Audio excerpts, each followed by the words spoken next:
Undercover Episode 6, written by Julia Derrick. Ian lived in a brownstone on the Upper East Side on the 5th floor. He buzzed me into his place only seconds after I had pressed the buzzer. The stairs were so steep and long that I was out of breath when I was standing before him finally. It was kind of embarrassing given that I was a trainer, so I tried my best to hide it. He was leaning against his doorway, waiting for me with his arms crossed over his chest. "Hey," I pressed out in a somewhat normal voice. "Good evening, my dear." Ian smiled and held the door for me so I could enter. "Sorry about the stairs. It takes a week or so before one gets used to them. They're brutal." "Yeah, they are. No wonder you're in such good shape already." I walked past him, into his apartment. The dimly lit hallway had high ceilings and a long, slim mirror was attached to the wall. A quick glance in the mirror showed me I had a slight glow on my cheeks after that steep stair climb. We continued into a much bigger living area in which a crystal chandelier hung above a round coffee table. Oak panels covered one side of the room, an exposed brick wall the other. An oriental rug in rich colors lay over the shiny hardwood floors, and a burgundy leather sofa sat before the coffee table. Speakers I couldn't locate played soft classical music. A slim, gray cat was curled up atop a stuffed armchair. It gazed lazily at me before apparently deciding I was of no interest. Who would have thought Ian was a cat person? The man never ceased to surprise me. I noticed then that something smelled good and my mouth watered. Instinctively, I turned toward the kitchen that was separated from the living room by a marble-topped island. Ian had convinced me that we might as well have dinner together while looking through the police reports and discussing the rapes. I had said okay, thinking it would be fine as long as I brought my gun with me. I had never expected him to cook dinner for me, though, just that we'd order takeout. What if he tries to poison me? I debated in my head what to do. Was I being too paranoid here? I decided that I was, and that I would eat the food he had prepared. He wouldn't kill me until I had gone through the membership at Nikki, found some politicians for him. As much as he talked about that, it was clearly much too important to him. "You have a nice place here," I said as I turned my head back to the living room. The big, flat-screen TV in front of the fireplace and the brick wall seemed out of place with the general old-fashioned feel of the place. "Thank you," he replied. "Would you like red or white? Or maybe you'd prefer a beer?" I looked at him. "Is it a good idea for us to be drinking alcohol while we're going through those reports?" He shrugged. "Why not? They're kind of boring. You won't learn much from them, I'm afraid." "No, thanks. I'll just have some water, please." I was not so stupid I was going to be even a little bit buzzed while alone with this guy. I wanted all of my brain cells to be working at capacity tonight. Of course, it would have been nice to be a little drunk when I told Ian no cleaning or construction companies had been servicing Belinda Jones's building. It would soften the blow I'd experience when he got that smug look on his face. I was certain he wouldn't be able to help himself. "Okay, then I'll be having a glass of red on my own," Ian said and walked into the kitchen. I noticed that he was walking kind of funny. "Please have a seat anywhere you like." "Is there something wrong with your legs?" I asked. He glanced at me over the marble island while pulling out a couple of glasses from a cabinet above the sink, a wine glass and a water glass.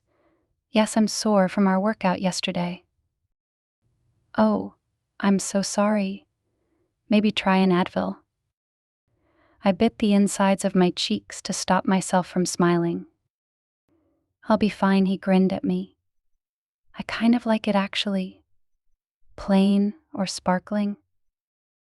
"Plain is fine, thanks. I feel like I'm at a restaurant. You have such a drink selection." "Well, there isn't such a selection for dinner. I hope you like Italian. You told me you eat meat, so I made a meat sauce with pasta and a salad." "Sounds good to me. It smells great. It'll be done in about 15 minutes. He came around the marble island to where I had plopped down on a bar stool and handed me the water. He sat down on the bar stool opposite me and held up his wine glass, giving me no choice but to clink my water glass to his wine one. "To a great future," he said as our glasses came together. I returned his smile and had a sip of my water. I didn't like that this little dinner was beginning to feel more and more like a date, so I suggested he show me some of the police reports now. "Sure," he said, and placed his glass on the white marble top beside us. There was a slim laptop there that he opened and switched on. Before long, we were looking at the first couple of police reports. They weren't very long, and everything Ian had told me was in there. I had to admit that I was impressed he had managed to get into the NYPD's computer system. The next time I spoke with George, I had to ask him if he could do that too. "Why don't you keep scrolling through the reports while I finish preparing our dinner?" Ian suggested. "Sure," I said, and moved on to the third report. It being pretty standard and me being a quick reader, I was able to absorb the contents quickly. I didn't learn anything that Ian hadn't already told me. There were still no suspects, but because the sperm found in all victims' bodies was identical, it was clear the same perpetrator was behind all rapes. And since the authorities had his DNA now, we also knew we were dealing with a complete stranger, not someone who was already in the criminal system. Our man was definitely a bold one, I noted once again, raping these women without using a rubber. I had discarded the low intelligence notion. Anyone who was this good at evading the cops simply couldn't be an idiot. For all we knew, this man might have been criminally active for quite a while. By the time I had finished reading the reports, a plate of food sat next to me on the marble island, as well as silverware and a folded linen napkin. I looked up and saw Ian about to take a seat on the stool opposite me again, holding a plate of steaming pasta and meat sauce in his hand.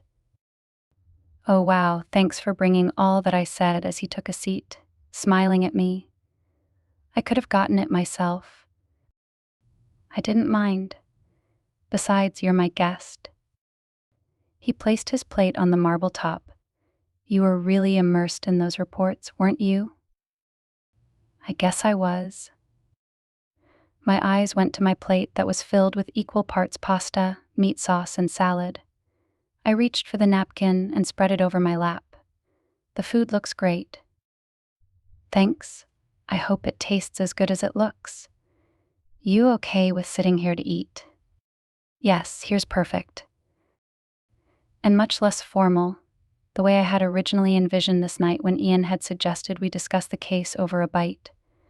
Thankfully, he had turned off the classical music, letting silence accompany our meal instead. I pushed some food onto my fork and stuck it into my mouth. An exquisite blend of spices, tomato and cream melted on my tongue as I began to chew. Who would have thought a guy like Ian cooked like that?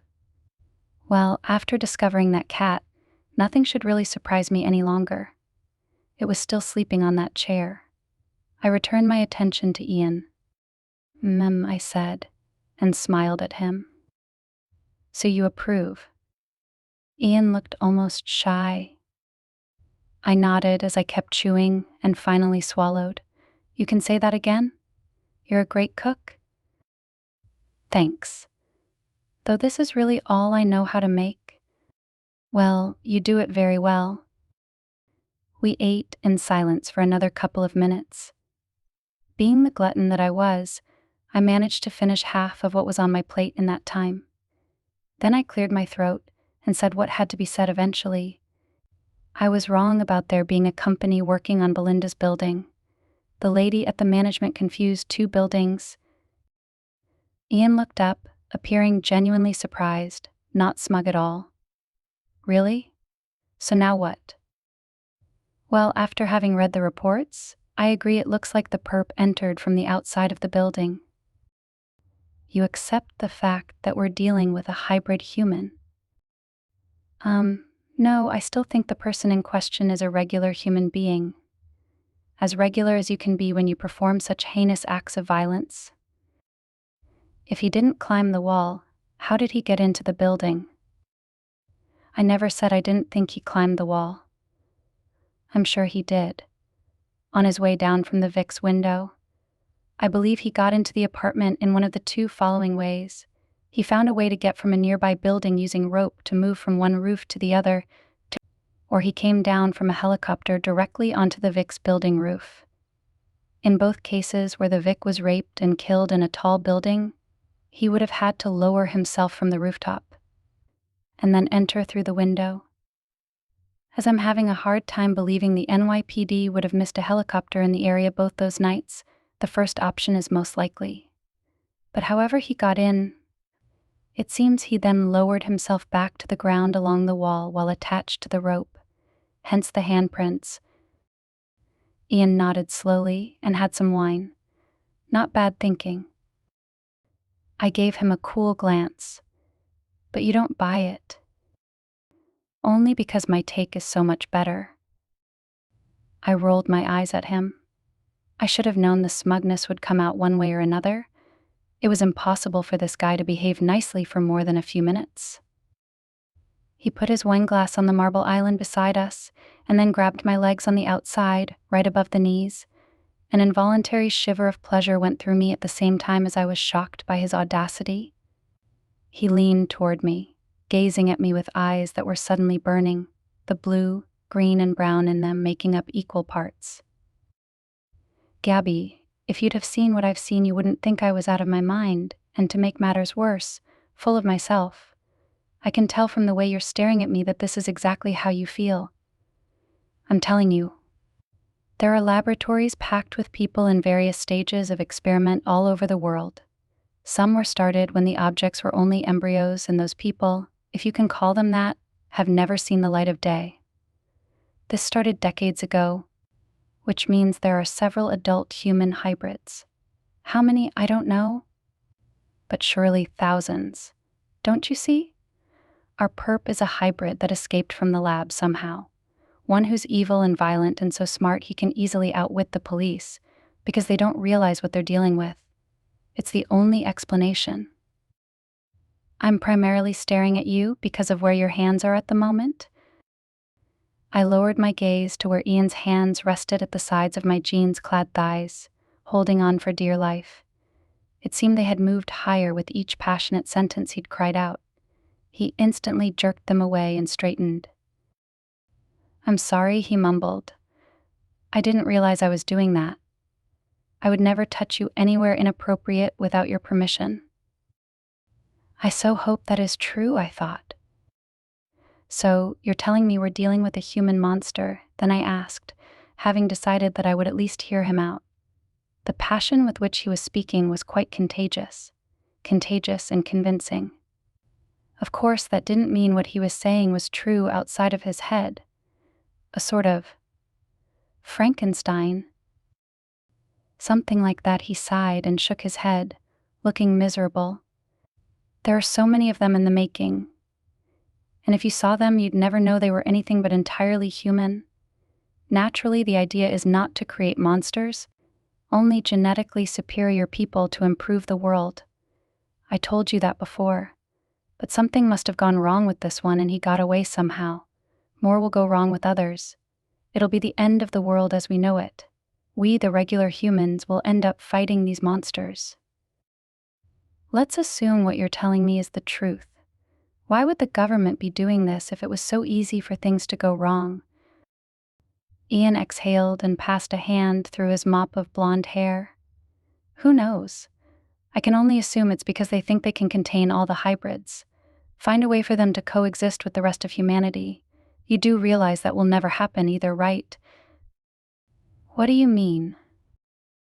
The hybrids will end up ruling the world because they'll be smarter, more beautiful, healthier, and more talented than most regular humans.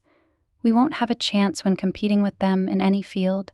We will inevitably become the underclass. I had a sip of my water. If you say so. Do you think there are any hybrids out in the world already? You mean if they have let any hybrids leave the labs? Probably, given they've been doing this for many years already? Decades? If not, it's only a matter of time before they start trying to integrate them with society. That's the idea after all? I nodded. Where do you think they would be in that case? The hybrids, I mean. Anywhere. You could be walking past one on the street right here on Manhattan. And that is why I'm so sure the rapist is one of them. Someone who can climb skyscrapers like Spider-Man. These beings have all kinds of special powers, so it makes perfect sense. This one's a hybrid that either got away or was already released into the world to function on his own. Wouldn't they, whoever is in charge, have figured out that the rapist killer who's running amok here in the city might be one of their products? I'm sure they've heard about what's going on by now and what a hard time the cops are having finding any leads. Not necessarily. And if they do suspect it, they're probably just trying to find the hybrid on their own so they can destroy it.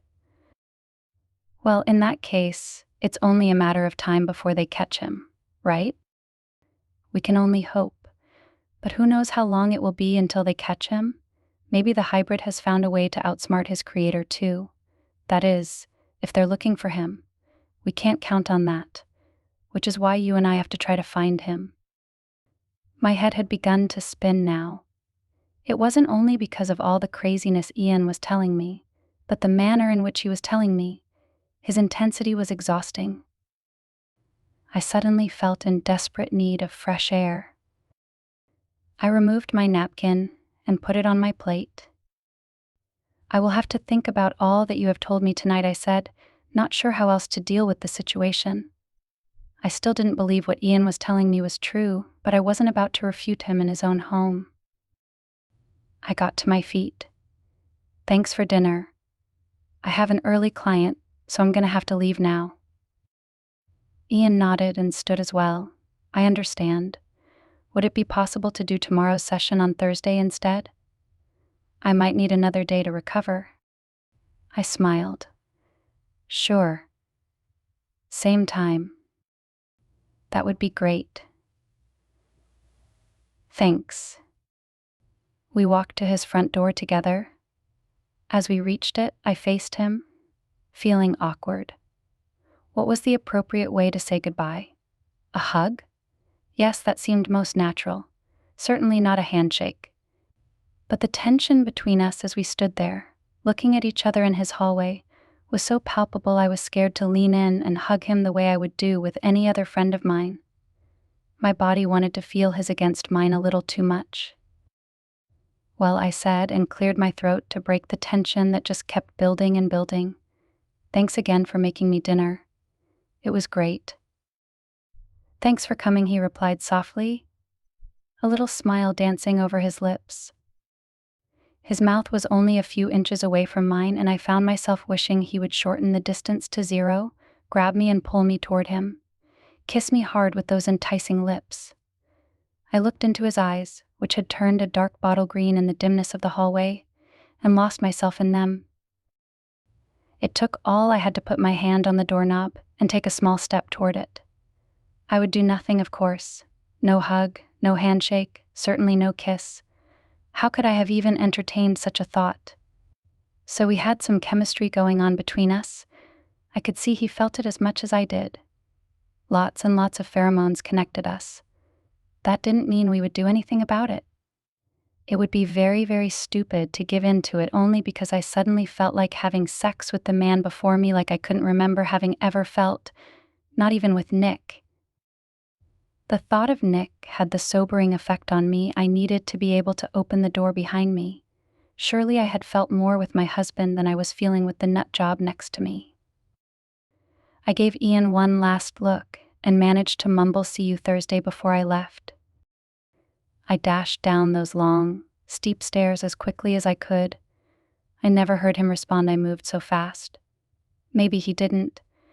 Maybe the words got stuck in his throat and stayed there the way they had wanted to do in mine. A minute later, I was down on the street, inhaling the mild spring air deeply into my lungs, my heart still pounding much, much too fast. The following afternoon, I was standing behind the fitness desk during my floor shift, going through members with an executive membership on the computer. So far, I had gone through all members with a last name that began with the or B, and I had found no politicians. At least not one I recognized, and being a news junkie, I was quite familiar with most senators, governors, and congressmen in the country, and Ian was only interested in the big shots. When I got to the first page of the letter C, I finally found someone of interest. Damon Chatterley, the governor of Massachusetts. Did Massachusetts have unlimited terms for their governors? Unlike senators and congressmen, I was well aware that several states had term limits for their governors. I quickly Googled this and determined that Massachusetts governors did in fact enjoy unlimited terms. Ian would be pleased when I told him about Mr. Chatterley. I considered the man on the computer screen, at first thinking it had to be a different person. Governor Chatterley was a handsome man in his 50s, a former underwear model who, like George Clooney, hit his prime when he entered his senior years. The man in this headshot didn't look like the governor at all, he was so mediocre. Then again, I had soon come to notice that the cameras in the club's membership offices weren't very good, turning most of its objects ugly. Maybe this was another case of club camera failure? It had to be the same person. I went to the tab on the screen that said visits to view the last time he had been at the club and how often he came. The last visit was on March 31st of this year, at 1:53 p.m. What date was it today? Wait, March 31st was today. I checked the time and saw that it was 2:30. Unless Chatterley was one of those people who only came to eat in the cafeteria, the chance was great he was somewhere on the gym floor, working out right now. I looked up from the computer and out over the vast floor in front of me, in which there were rows and rows of treadmills, stationary bikes, and elliptical machines. A lot of the cardio machines were in use, even though it was the middle of the day, and you would think most people were at work.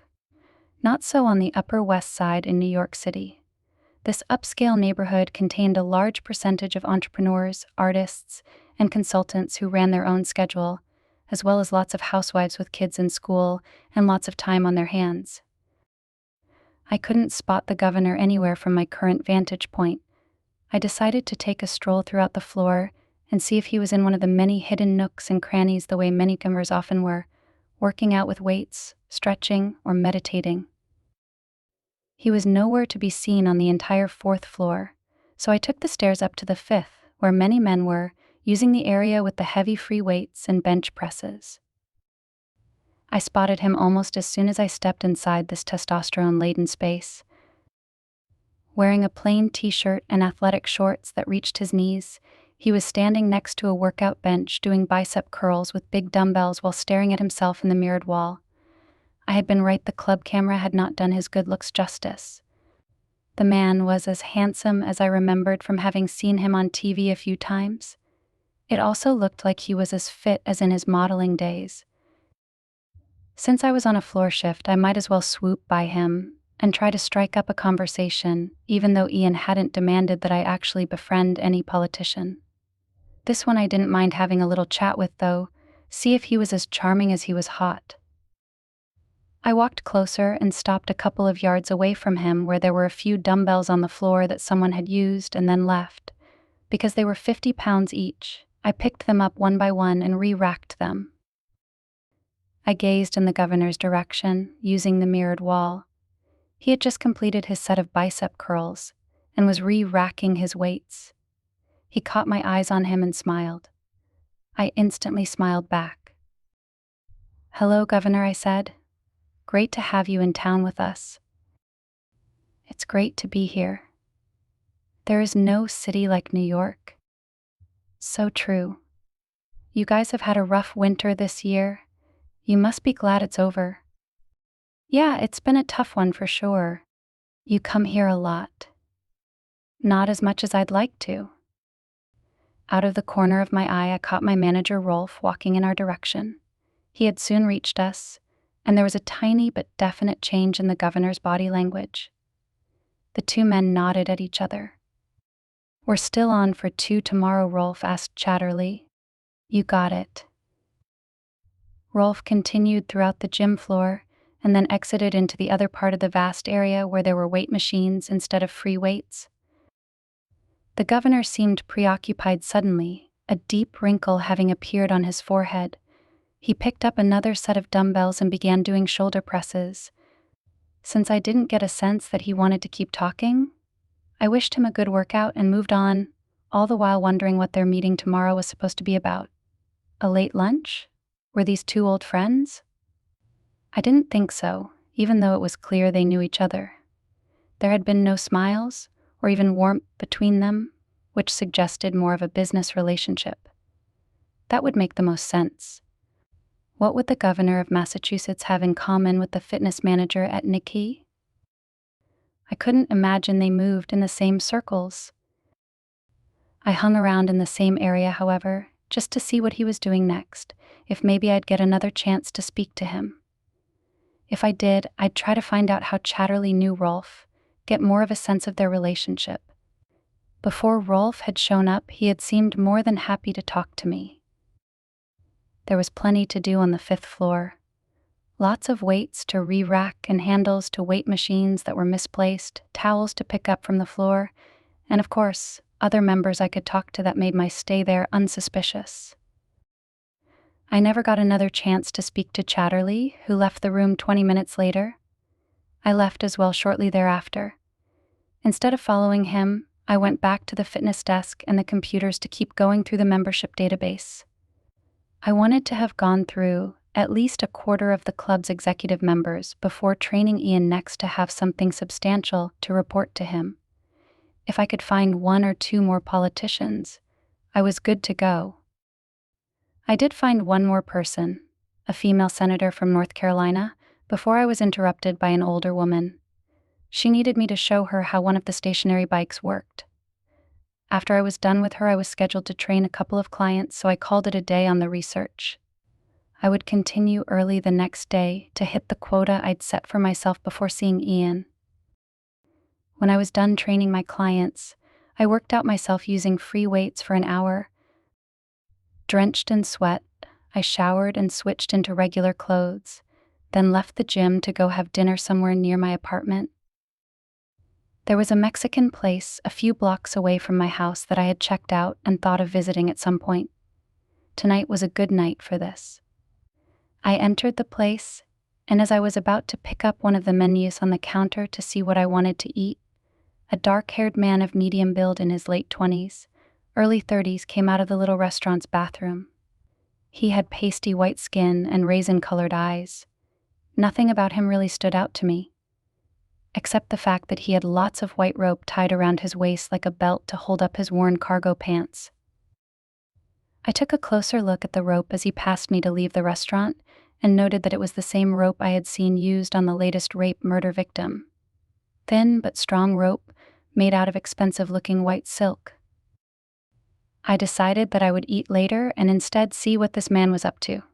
He looked just the way the 2 victims had described, which was the way thousands of men looked in the city. But the rope tied to his waist like an odd fashion statement made my radar go off. I waited for him to get halfway down the block before I left the little eatery.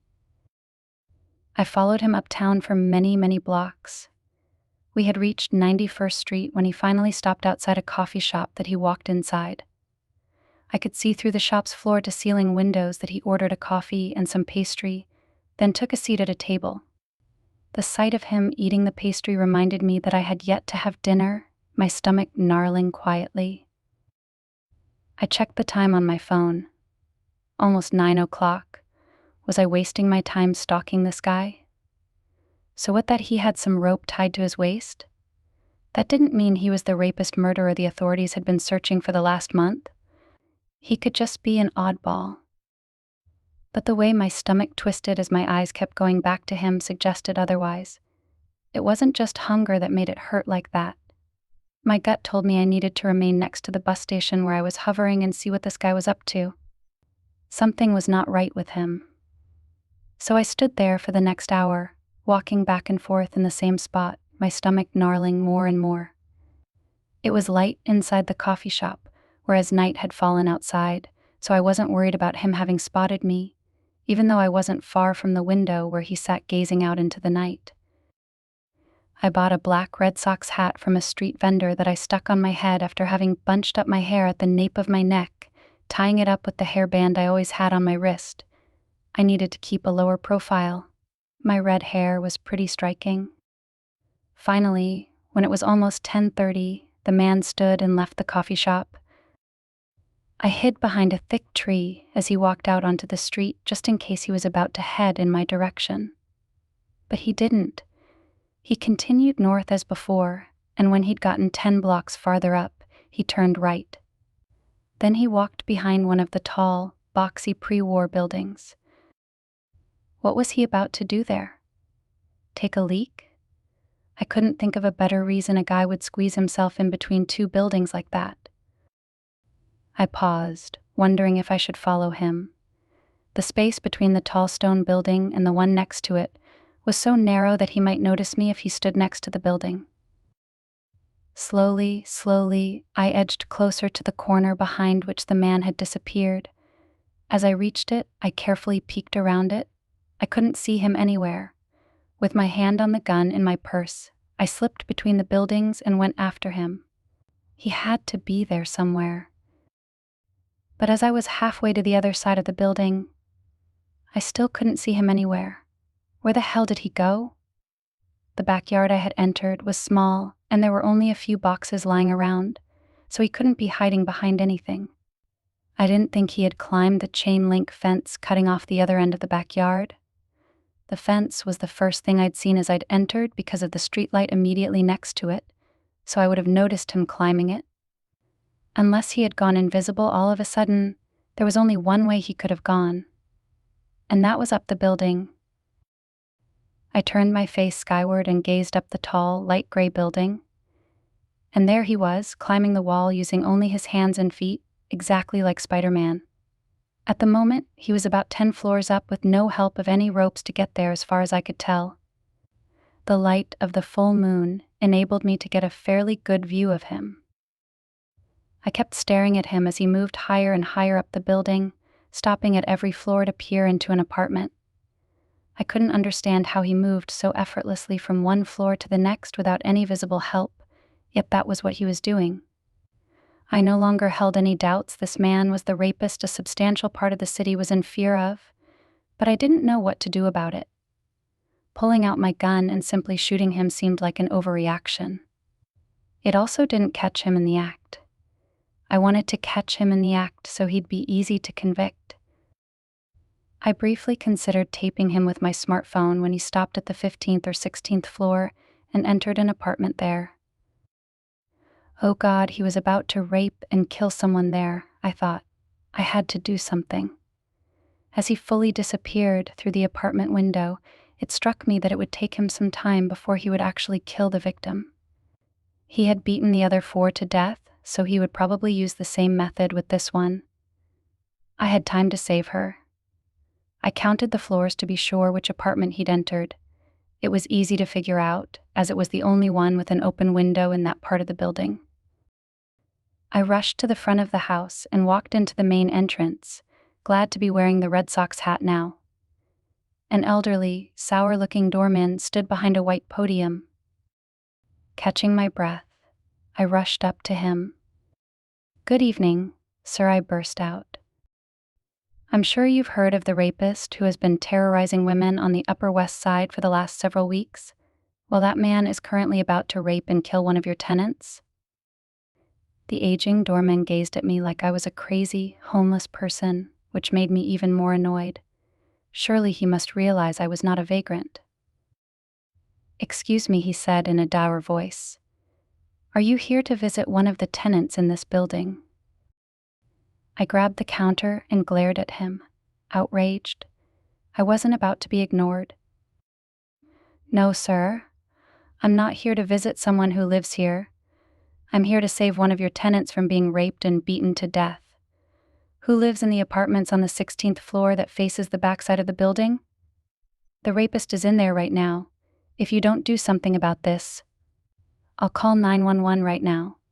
And that means your ass will be fired when they find out you didn't even attempt to save the victim. By the time help arrives, she might be dead."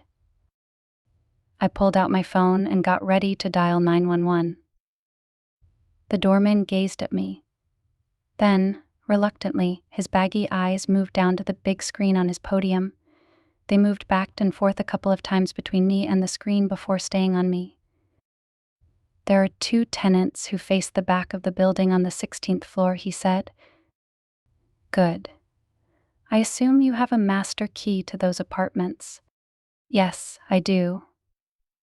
Find it, and let's go up there. The doorman pulled out a bunch of keys from a drawer, and then the 2 of us were in an elevator together, riding up to the 16th floor. The elevator was old and rickety, unfortunately, so it took us more than a minute before we had arrived. My stomach had gone into hard knots by then. I was so stressed.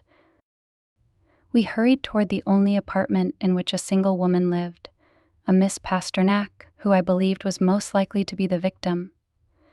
The doorman opened the door swiftly, and we walked into the apartment. I had pulled out my gun and held it close to my face, but not so the doorman could see it. I didn't want any unnecessary questions. Where's the bedroom? I hissed at him. He pointed toward a doorway down the hallway, and as we ran over there, sounds of commotion reached our ears.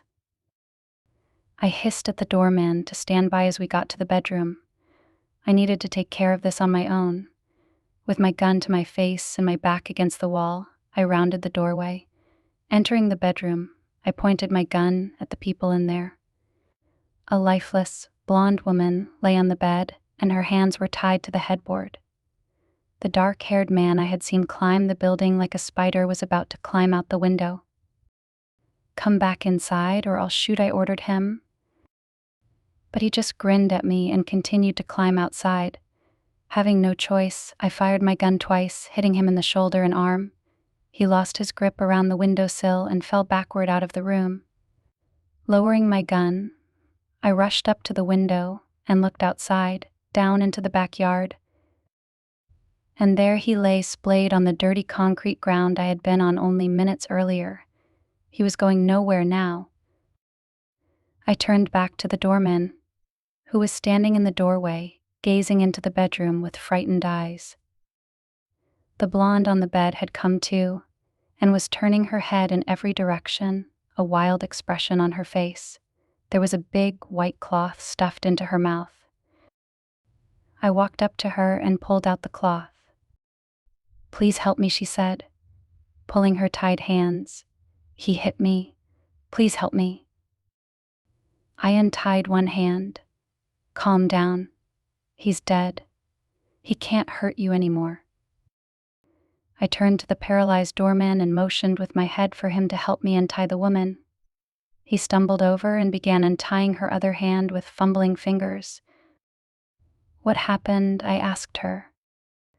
I was in my living room watching TV when suddenly arms were around my neck and face. He put a hand over my mouth so I couldn't scream and a knife against my throat. He told me to open my mouth or he'd cut my throat. So I did. Then he stuffed cloth into my mouth.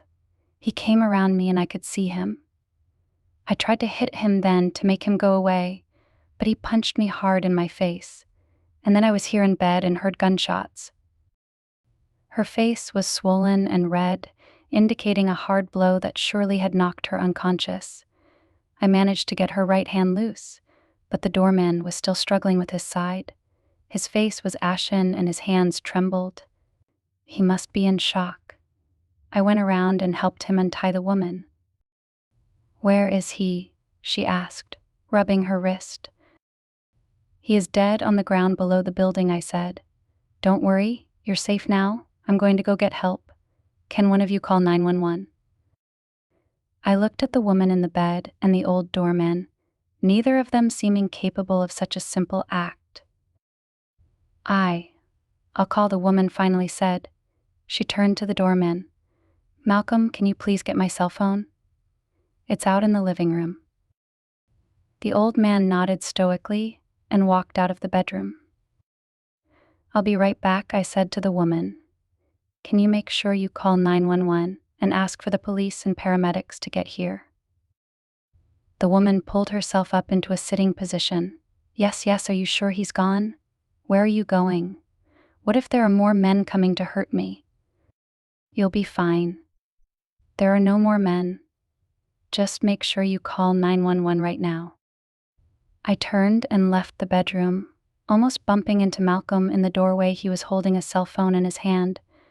I grabbed his arm and gazed at him sternly. "Be sure to call 911 now and get the cops and paramedics here." He nodded, seeming terrified. "Yes, ma'am. Yes, I will." "Good," I said. "I'm going to go check on the body." "Okay." I watched him walk over to the woman in the bed and hand her the phone. She had pulled herself together completely by now and resolutely grabbed the phone from Malcolm. She tapped on the phone. When I saw her put the phone to her ear, I left the room. I jogged down the hallway up to the elevator and pressed the button to make it come up. The long hallway was eerily quiet and empty despite all the ruckus we had caused.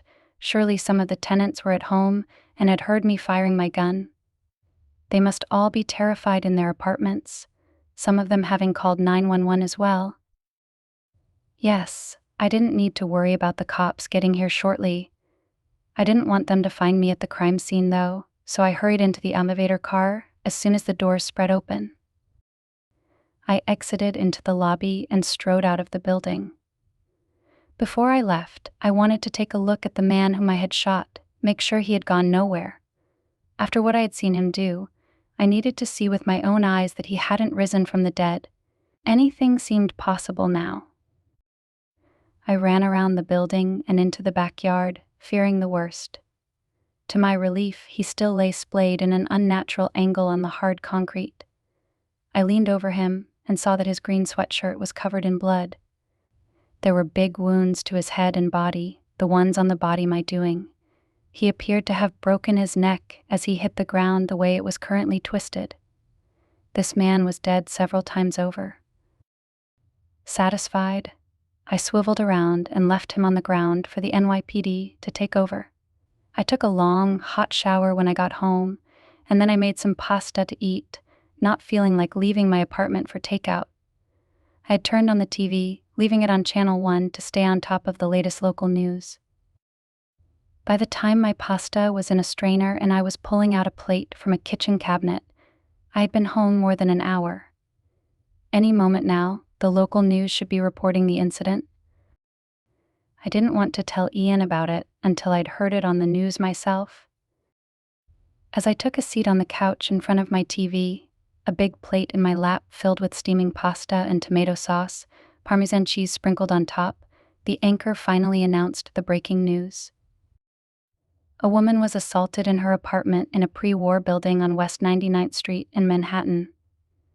The man, a dark-haired Caucasian man of medium build and height, about 30 years old, was shot and fell out the window of the victim's top-floor bedroom.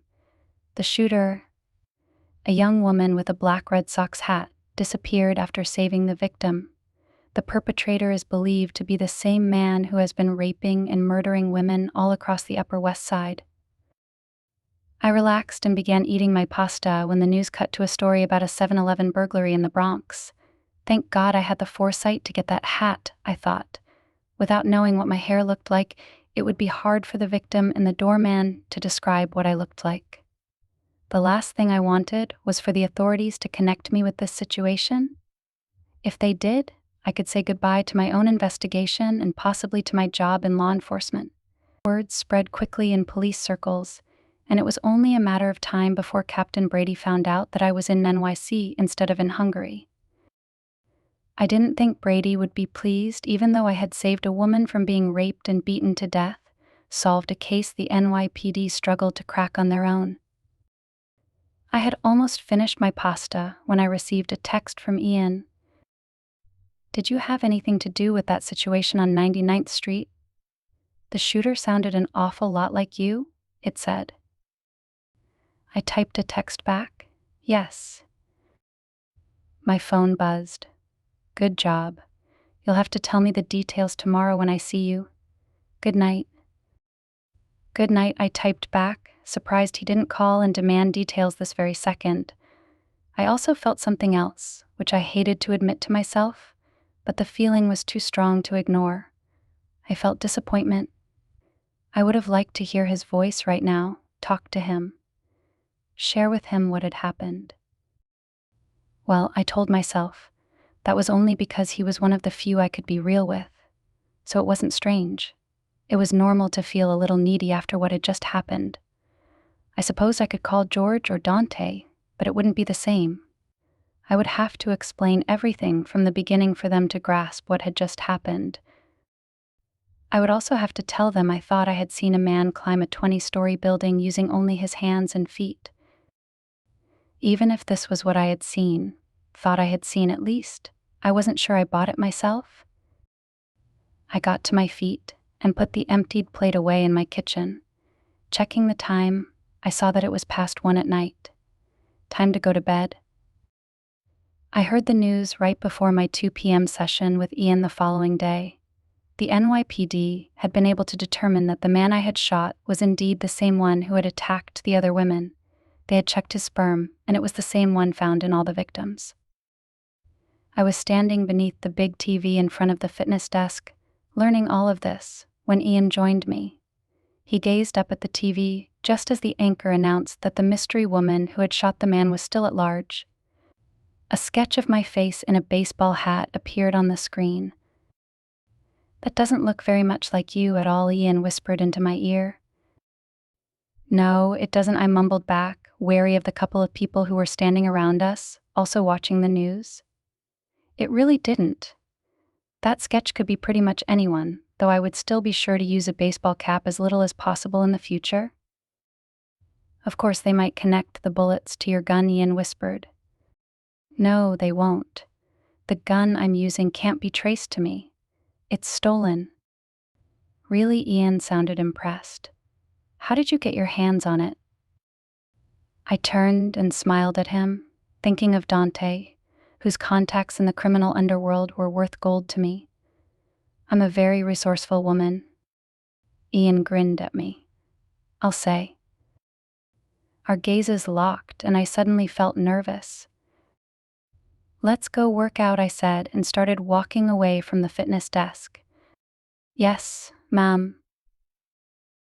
As we walked down to the 3rd floor and the running track, I quietly summarized what had happened last night and how I had ended up shooting the rapist.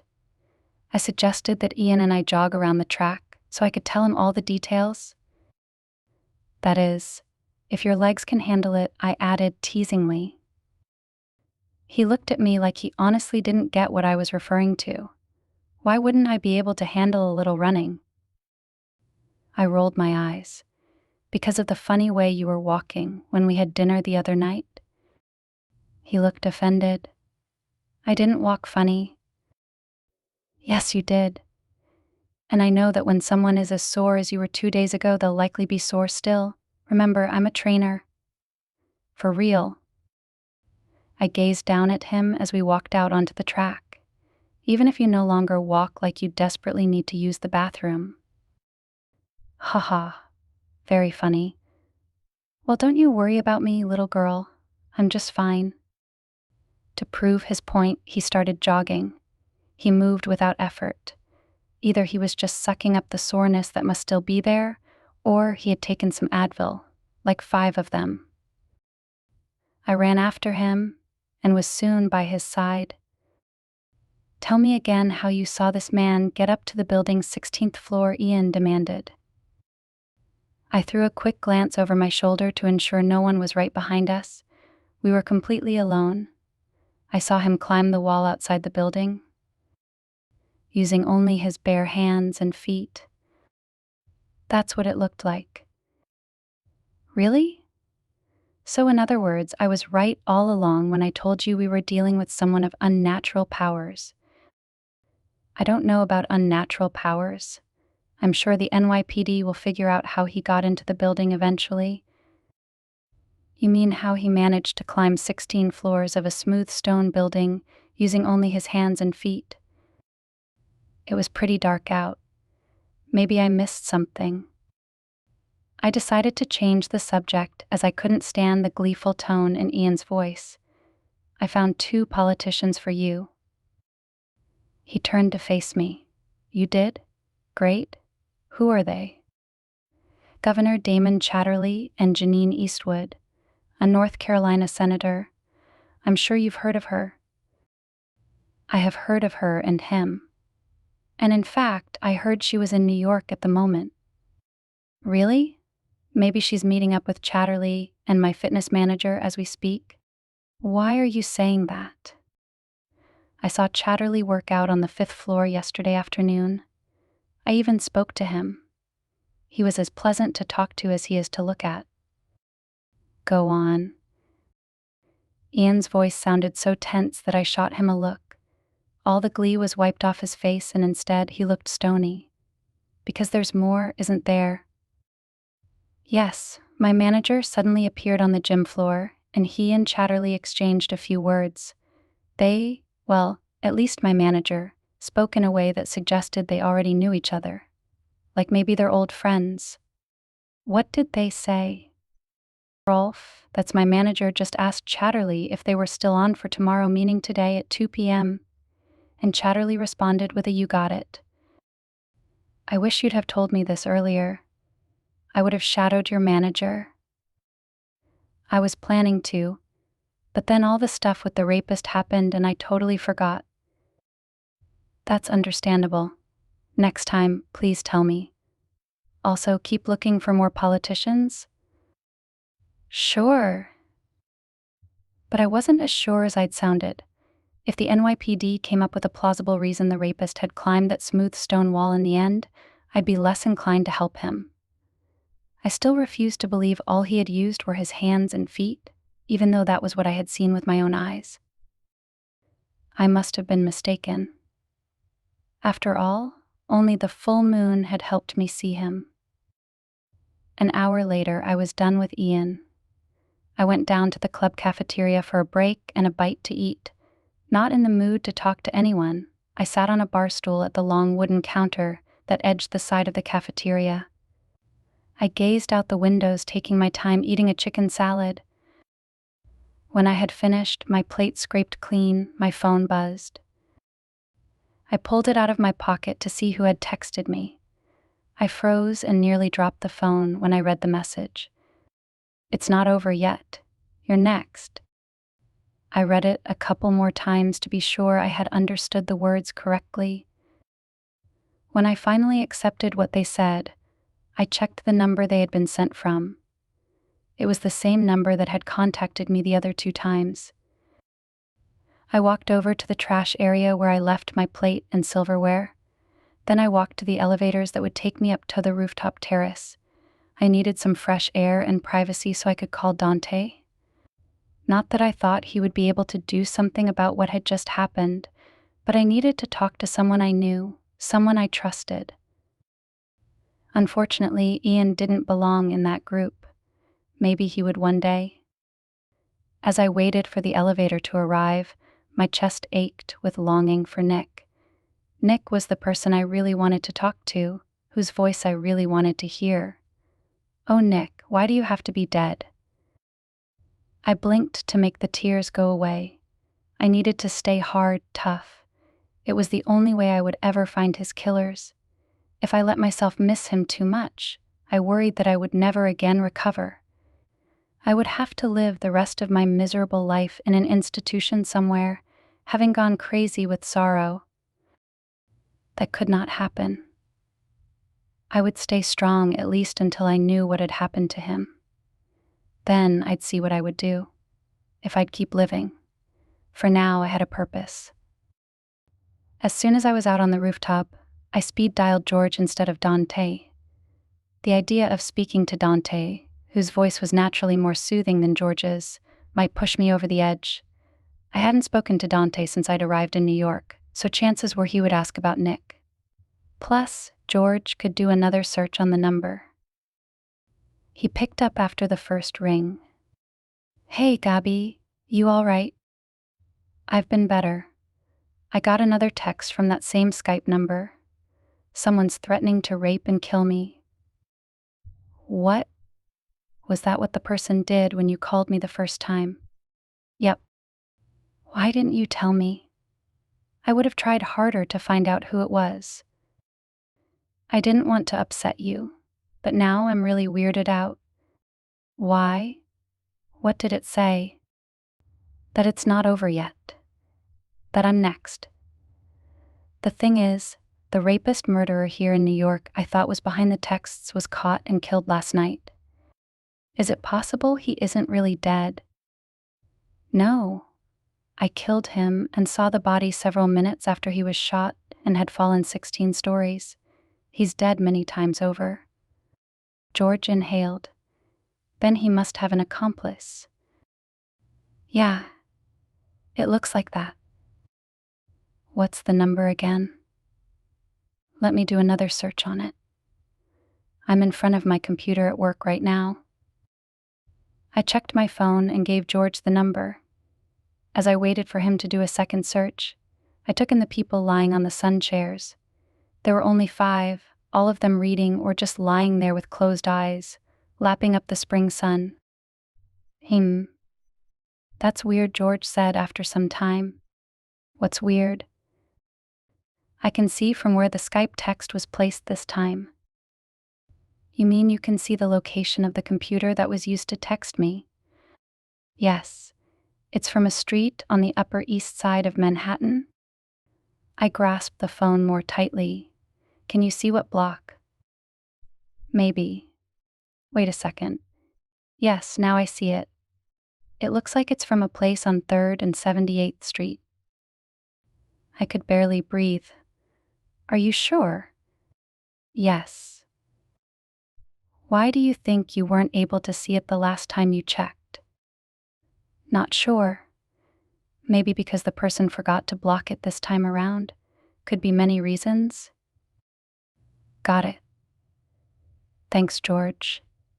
I gotta run. We said goodbye and disconnected. I scrolled to Ian's string of texts on my phone. In one of his texts, he had mentioned his address so I could go there for dinner.